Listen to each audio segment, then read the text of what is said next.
بسم اللہ الرحمن الرحیم۔ السلام علیکم ورحمۃ اللہ وبرکاتہ۔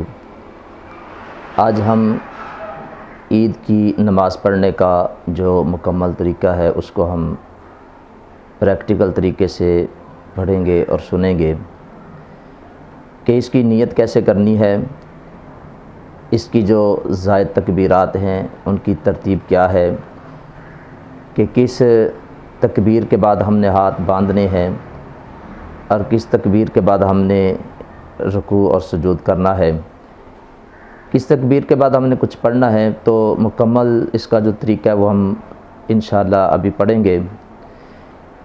سب سے پہلے ہم نے نیت کرنی ہے۔ نیت یہ دل کے پختہ ارادے کا نام ہے، اور اگر کوئی بندہ زبان سے کہنا چاہتا ہے تو وہ اس طریقے سے نیت کرے گا کہ 2 رکعت نماز عید الاضحیٰ واجب زائد 6 تکبیروں کے ساتھ پڑھنی اللہ تبارک و تعالیٰ کے واسطے، منہ میرا طرف کعبہ شریف کے پیچھے اس امام کے۔ جب ہم نے نیت کر لینی ہے تو امام صاحب کی اقتداء میں امام صاحب تکبیر تحریمہ کہیں گے، یعنی اللہ اکبر کہہ کے امام صاحب اپنے ہاتھ باندھ لیں گے۔ مقتدی بھی امام صاحب کی اقتداء میں تکبیر تحریمہ کہتے ہوئے اپنے ہاتھوں کو باندھ لیں گے۔ امام صاحب اور مقتدی دونوں ثنا پڑھیں گے، سبحانک اللہم و بحمدک و تبارک اسمک و تعالی جدک ولا الہ غیرک، یعنی ثنا پڑھنے کے بعد پھر امام صاحب جو ہیں وہ تکبیر لگائیں گے، یعنی کہیں گے اللہ اکبر، تکبیر کہتے ہوئے امام صاحب ہاتھ چھوڑ دیں گے، اور مقتدی بھی امام صاحب کی اقتداء میں تکبیر لگاتے ہوئے اپنے ہاتھوں کو چھوڑ دیں گے۔ پھر امام صاحب دوسری تکبیر لگائیں گے، اللہ اکبر کہتے ہوئے امام صاحب ہاتھ چھوڑ دیں گے۔ مقتدی بھی امام صاحب کی اقتداء میں تکبیر لگاتے ہوئے اپنے ہاتھوں کو چھوڑ دیں گے۔ پھر تیسری مرتبہ امام صاحب تکبیر لگائیں گے، اللہ اکبر، تکبیر لگا کے امام صاحب اپنے ہاتھوں کو باندھ لیں گے، اور مقتدی بھی امام صاحب کی اقتداء میں یعنی امام صاحب کے پیچھے پیچھے تیسری تکبیر لگاتے ہوئے اپنے ہاتھوں کو باندھ لیں گے۔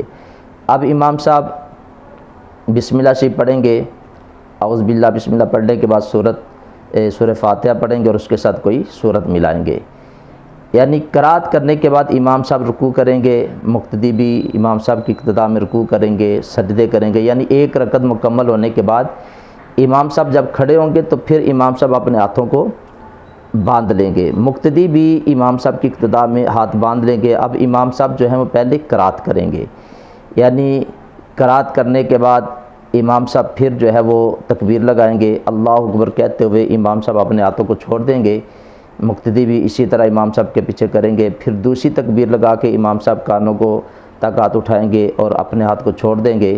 مقتدی بھی امام صاحب کی اقتداء میں اسی طرح اپنے ہاتھوں کو چھوڑ دیں گے۔ تیسری مرتبہ پھر امام صاحب جو ہے وہ تکبیر لگا کے اپنے ہاتھوں کو چھوڑ دیں گے۔ مقتدی بھی اسی طرح امام صاحب کی اقتداء میں اپنے ہاتھوں کو تکبیر لگا کے چھوڑ دیں گے، اور چوتھی مرتبہ امام صاحب تکبیر لگاتے ہوئے رکوع کے اندر چلے جائیں گے، اور مقتدی بھی اسی طرح امام صاحب کی اقتداء کے اندر رکوع کے اندر چلے جائیں گے۔ اب امام صاحب رکوع کریں گے، اس کے بعد 2 سجدے کریں گے، قعدہ بیٹھیں گے، اور تشہد درود پاک دعا کے بعد امام صاحب جو ہے وہ سلام پھیر دیں گے۔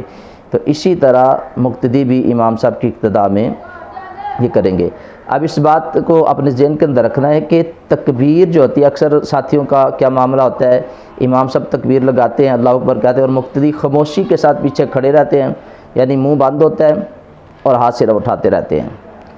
اگر ہاتھ صرف اٹھاتے رہیں گے، زبان سے یعنی منہ سے تکبیر نہیں لگائیں گے تو ان کی نماز نہیں ہوگی۔